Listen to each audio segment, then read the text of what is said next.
What's up guys, Ron Purdy here from Techno Buffalo, and I'm not sure if you guys have heard, but there is a new app called Breather Out, and it's not a new app period, it's a new app to here in Los Angeles. The idea is that you book a space, you take an hour, half an hour, 2 hours out of your day, you can work, you can meditate, you can relax, you can catch a breath. It's been released in New York and San Francisco for a while now and has been getting rave reviews, so when it came to LA, I really wanted to try it out and use it as a spot to film, change up location, and review these brand new Listen headphones. So it's a 2-for-1. I also got to try the new app out. Let's go ahead and get started. Right out the gate, the app was very well designed, very simple, clean, and intuitive. No problems booking the space. It took me like 30 seconds. However, it took me a lot longer than 30 seconds to actually find the space because Breather gave me the wrong address. Let me explain. The Breather app told me to go to 845 South Los Angeles Street. But when looking at the map within the app, it was pointing me to a completely different place that happened to be a construction site. When I went to Apple Maps, it was pointing me somewhere else. Turns out the marker that Breather made within the map on their app was completely wrong. Sorry if that's confusing. So I spent a good 15 minutes of wasted money that I had spent on the Breather space looking for the space itself, asking random bartenders where I should be going. However, once I got there, everything was good enough. The space was awesome, clean, and simple. The big question here is, what do I think of the service? I think it's great. I don't really see myself using it, especially in a place like LA, given how sprawled out the city is. I'm sure it makes more sense in places like New York or San Francisco, where you can walk from point A to point B. But with a place like Southern California, everywhere you go, you have to drive, go through traffic, look for parking. That in itself adds so much time that the 30 minutes of bliss that you get in a Breather space just doesn't seem worth it to add another destination to your trip. But I still do really like the app in theory, so I want to go ahead and try it out when I'm in San Francisco, when I'm in New York, and hopefully it's better there.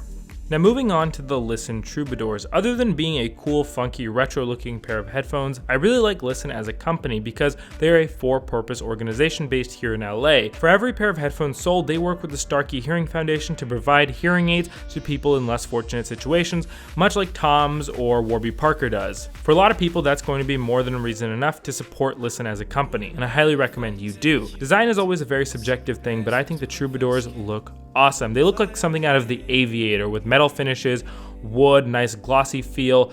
As for comfort, I found the ear cups to be a little small. Maybe it's because I have giant Will Smith ears, but I found it after long periods of wearing, it would get a little bit uncomfortable. Fantastic for short periods though, for like 30 minutes, an hour, hour and a half, they were great. But let's talk sound quality. When dealing with compressed audio, which is what comes out of Spotify, Apple Music, YouTube, that kind of stuff, the Troubadours are more than good enough for the average listener. You can enjoy them, they sound fine. It is a slightly different story when you look at specs. Something like the Troubadour has a frequency response of 18 Hz to 20 kHz, whereas something like the Audio-Technica AT-HM50s have 15 Hz to 28 kHz, so a significantly wider and flatter sound profile. But for me, it really boils down to what you're looking to do with these headphones. Even though it's not as flat of a sound profile, the more bass-heavy type sound is very welcome for casual listening. It's a pleasure to listen to hip-hop, rap, EDM, electronic music, some dubstep, all that kind of good stuff with heavier 808s and sub basses. Those lower frequencies come in very hard and powerful, still leaving room for the mids and the highs to be crisp and clean.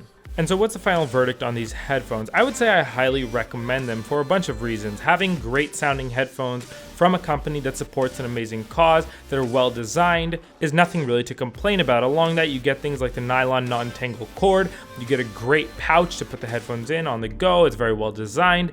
I don't really have any major complaints here. Obviously, I'm aware there are always going to be a lot of better, cheaper headphones out there on the market, but I think you'll be hard-pressed to find a pair of headphones that look quite as cool, retro, and behind quite as cool of a cause as the Troubadours are. For anyone who's an audiophile, music maker, whatever it may be, mixing, I would not recommend these headphones. There's many other options out there that'll get you more bang for your buck, but for the average listener who's looking for a cool looking package behind a cool cause at a decent price, I definitely recommend you check these out. And so that's it for this video, guys. Let me know what you think of Breather, the headphones, the whole package, the whole video style. I do want to know. I do like talking to you guys, so I want your feedback in the comments down below. Give us a thumbs up if you liked the video. Hit subscribe, and I'll see you guys in the next video. Thank you so much for watching.